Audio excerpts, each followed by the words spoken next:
Richard Wallace's voice drips with condescension. "Excuse me, sir, but I think you're in the wrong seat." Daniel Carter barely looks up as he fastens his seatbelt. He's traveled enough to recognize the tone, polite on the surface, but heavy with something unspoken. He glances at his ticket. First class, seat 3A, exactly where he should be. Richard's smirk lingers. Maybe there's been a mix-up. Daniel exhales slowly. "No mix-up," he replies, voice steady. "This is my seat." Richard chuckles, shaking his head as if indulging a child. "Huh, didn't expect first class to be so welcoming these days." Daniel catches the implication. Not meant to be direct, but sharp enough to cut. A few passengers glance over, some curious, others uninterested. No one speaks up. Daniel tightens his grip on the armrest, willing himself to stay composed. It's just another flight. But already it feels like a battle. Richard leans back, a smug grin playing on his lips. Then he laughs loudly. "Guess the economy's getting a little crowded, huh?"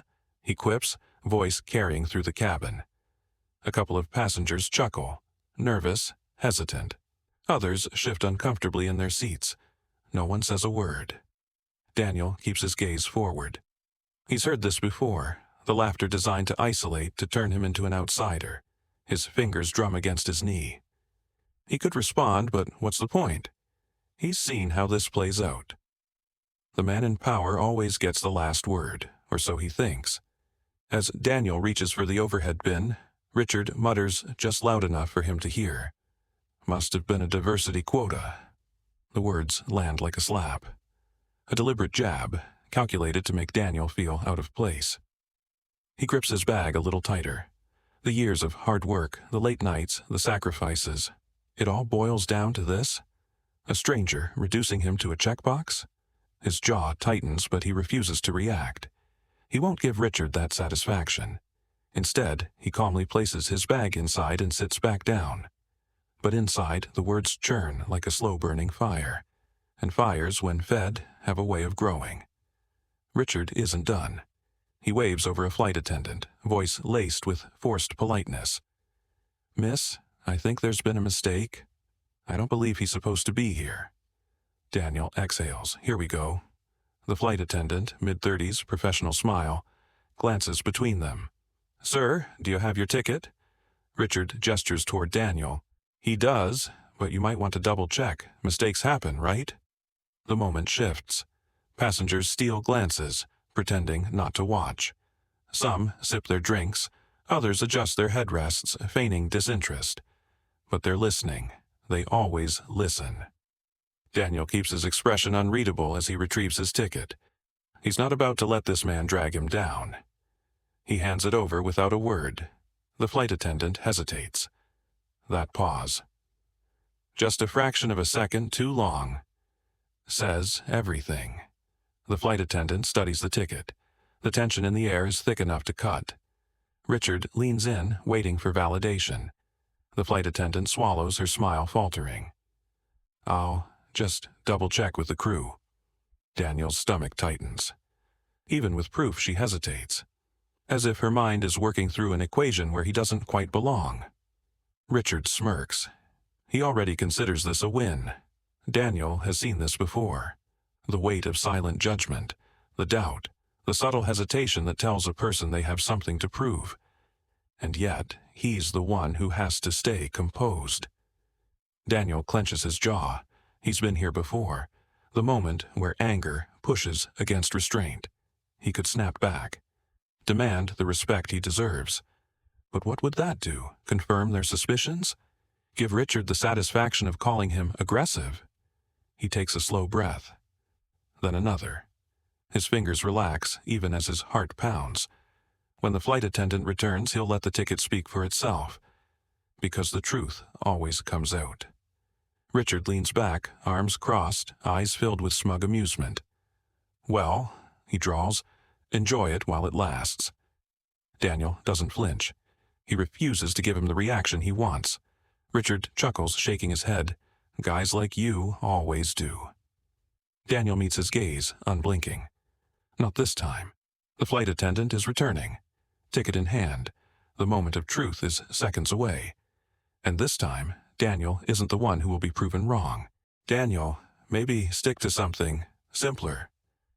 The words still echoed in his mind even years later.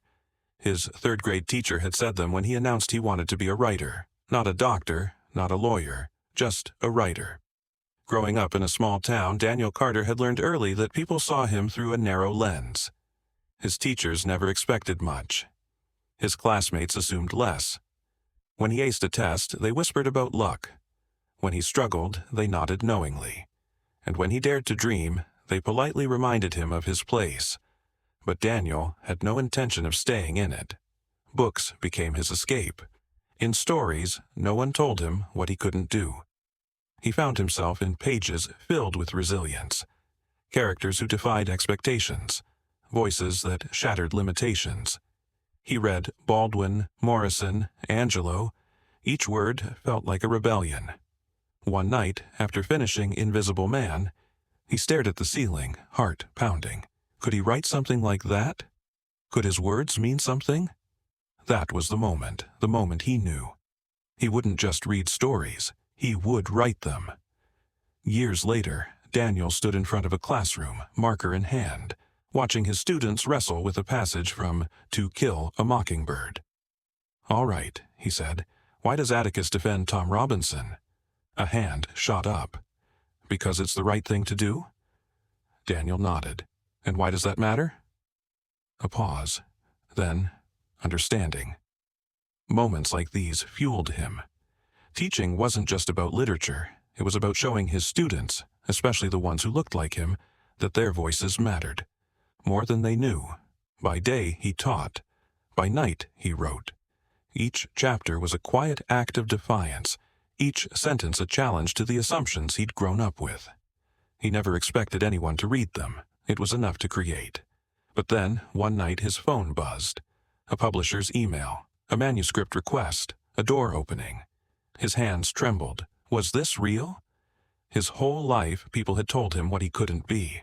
Now, they were about to find out who he was. The book exploded. Critics raved, sales soared, a bestseller. But in interviews, when journalists gushed about the novel's brilliance, they never pictured him. Not until he walked into the room. Their smiles faltered. Surprise flickered in their eyes. They loved the words. They just never imagined a black man had written them. Even with fame, the doubts followed. At book signings, people assumed he was the assistant. At events, they asked who the real author was. A waiter once handed him a check before he even sat down. He had changed the world with his words. But the world hadn't changed for him. Daniel forced his eyes to stay on the page, but the words blurred. The tension sat between them like an unspoken challenge. Richard leaned back, arms folded, a smirk tugging at his lips. He wasn't done. Daniel could feel the weight of nearby glances, the subtle shifts in posture, the quiet curiosity of those watching without truly seeing. He had paid for this seat. He belonged here. And yet, the message was clear. Some people refused to accept it. A sudden jolt. Daniel's elbow knocked against the armrest as Richard reached for his drink, his knuckles grazing Daniel's arm with just enough force to be noticed. "Oh," Richard drawled, barely glancing over. "Didn't see you there?" Daniel inhaled slowly, steadying himself. It wasn't an accident. It never was. Richard chuckled, taking a deliberate sip. "Guess they're making these seats smaller, huh?" Daniel held his tongue, fingers tightening around his book.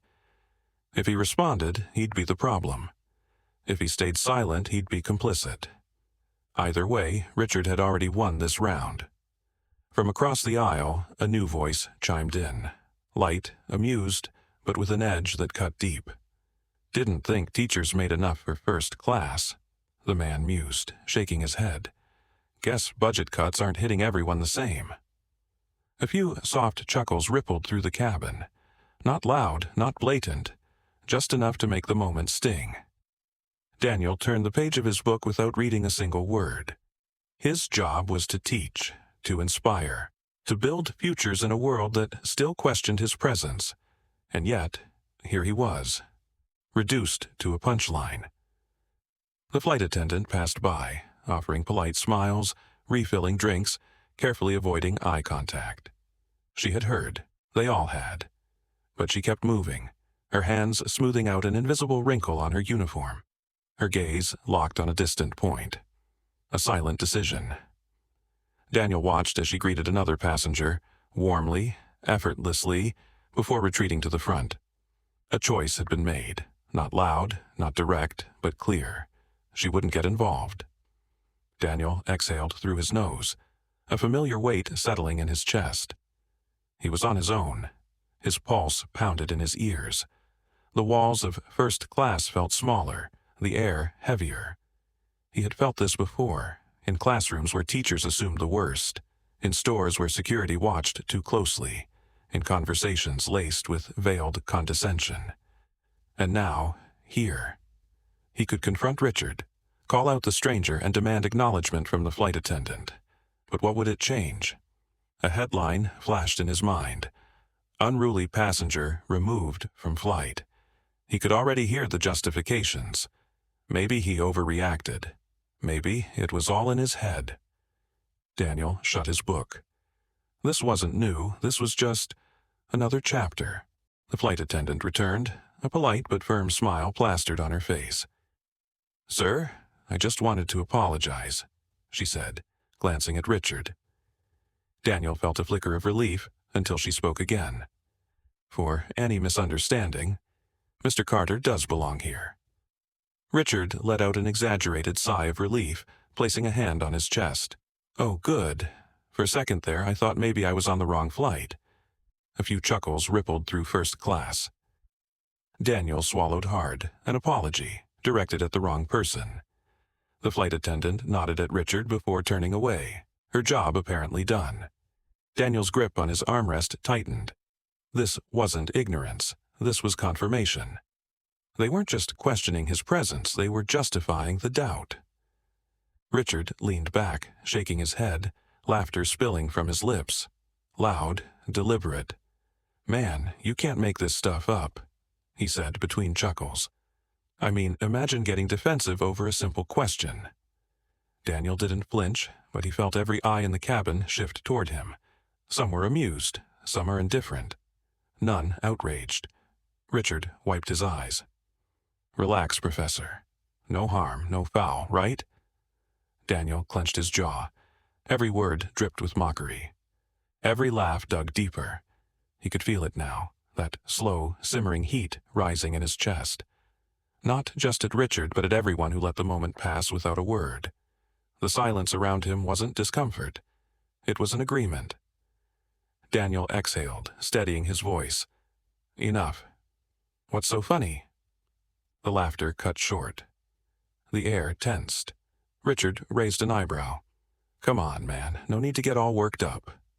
Daniel didn't blink. "You humiliated me, mocked me, and I'm supposed to laugh along?" Richard shrugged, a smirk still playing on his lips. "I didn't humiliate you. You just reacted." Daniel tilted his head. That's how it always went, wasn't it? They poke, prod, laugh, and the moment he stands up for himself, he's too sensitive. He turned his gaze toward the flight attendant, still standing nearby. "You apologized to him, but not to me." She hesitated. Her lips parted, but no words came. Richard scoffed. "Oh, so now you want an apology? You think respect is just handed out?" Daniel's fingers curled into his palm. This wasn't about respect, it was about dignity, and he was done letting them take it. Richard leaned forward, voice lowering, calculated. "Respect has to be earned," he said, enunciating each word carefully, "not demanded." Daniel met his gaze, his pulse steady. The message was clear. This wasn't just about a seat on a plane, it was about his place in the world. His presence was a challenge. "Earned?" Daniel echoed. "Like how? By laughing at your jokes? By letting you question my existence here?" Richard smirked. "Oh, come on. Don't play victim. You know how the world works." Daniel studied him. Richard wasn't just one man. He was every dismissive boss, every skeptical professor, every security guard who lingered too long. And he knew one thing for certain: Richard thrived on silence. So Daniel did what they never expected. He refused to give them any. "You're right," Daniel said, his voice calm. "Respect is earned, and you haven't earned mine." For the first time, Richard's smirk wavered. A beat of silence, heavy, uncomfortable. Then a cough, a rustle of fabric, a glass clinking.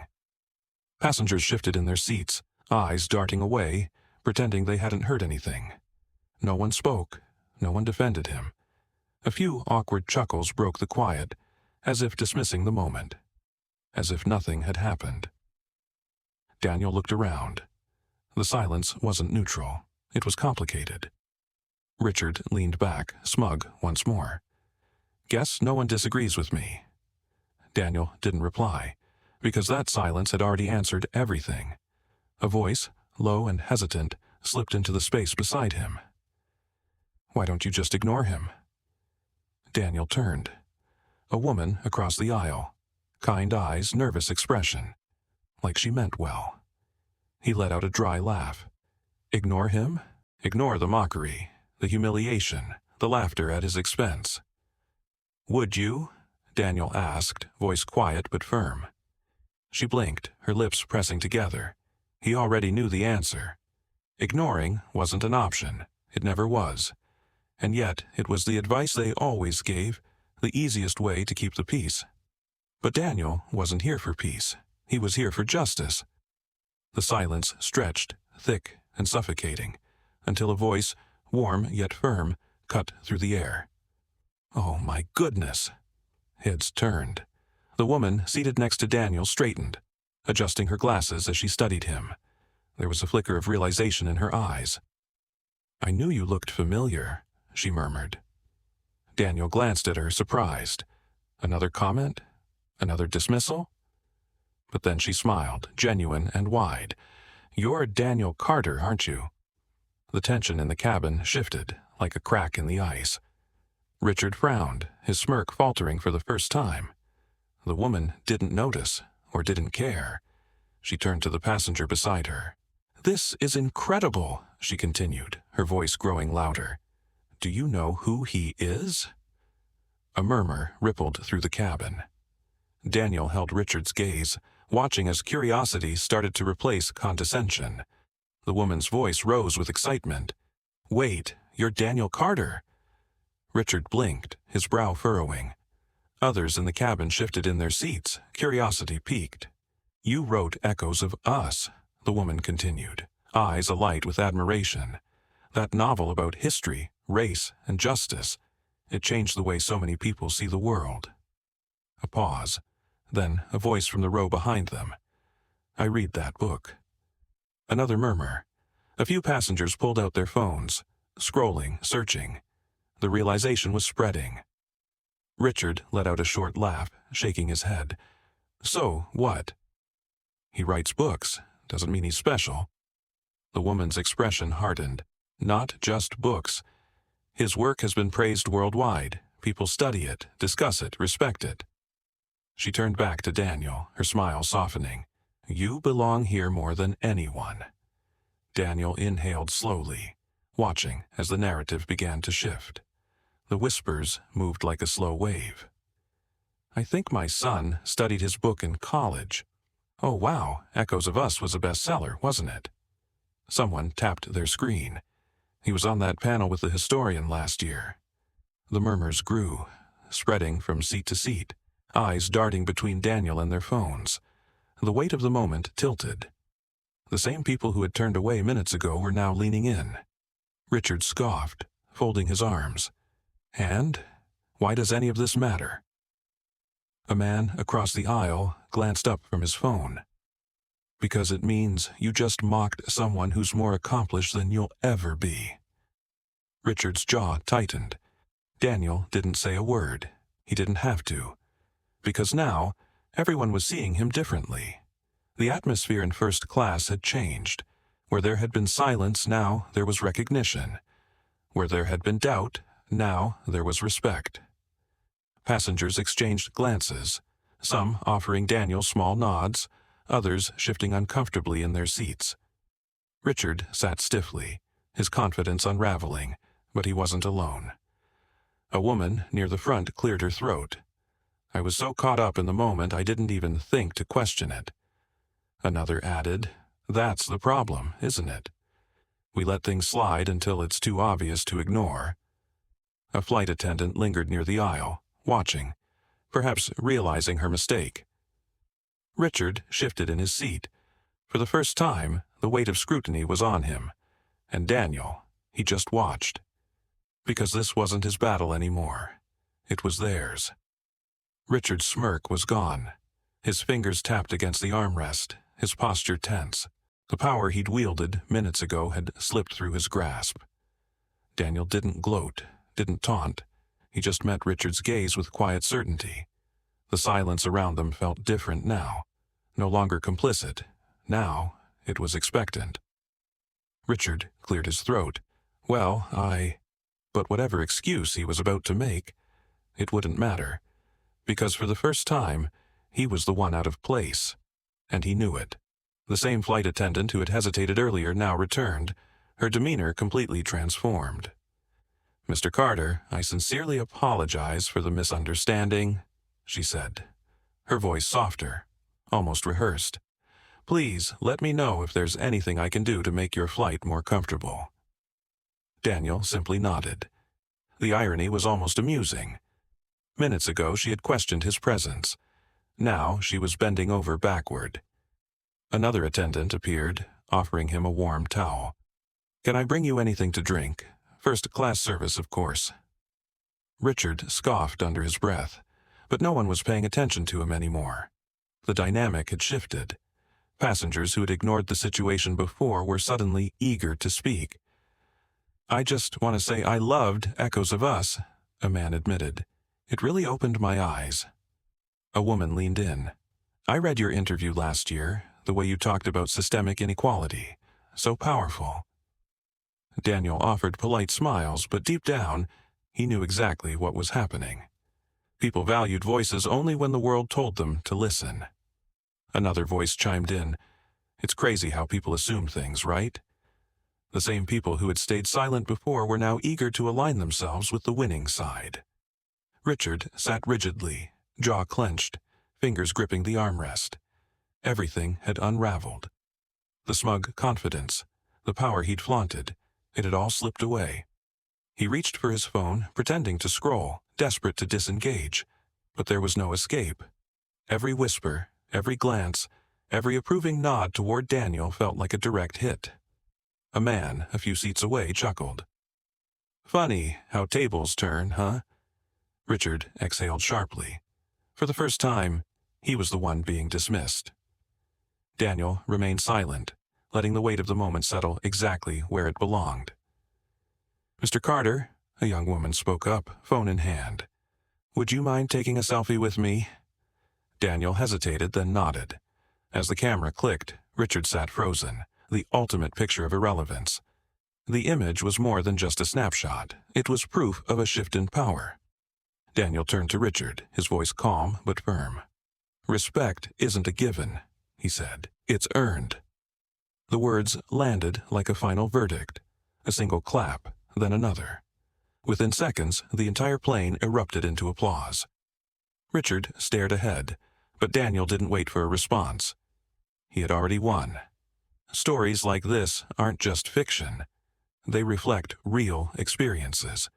Have you ever faced or witnessed a moment like this? How did it make you feel? Share your story in the comments. Your voice matters. By speaking up, we create awareness, challenge biases, and push for real change. Racism isn't a thing of the past. It still shapes lives today. Let's keep this conversation going. Stay informed, stand against injustice, and support discussions that promote true equality. If this story resonated with you, like, comment, and subscribe. More powerful stories are coming. Let's create change one conversation at a time.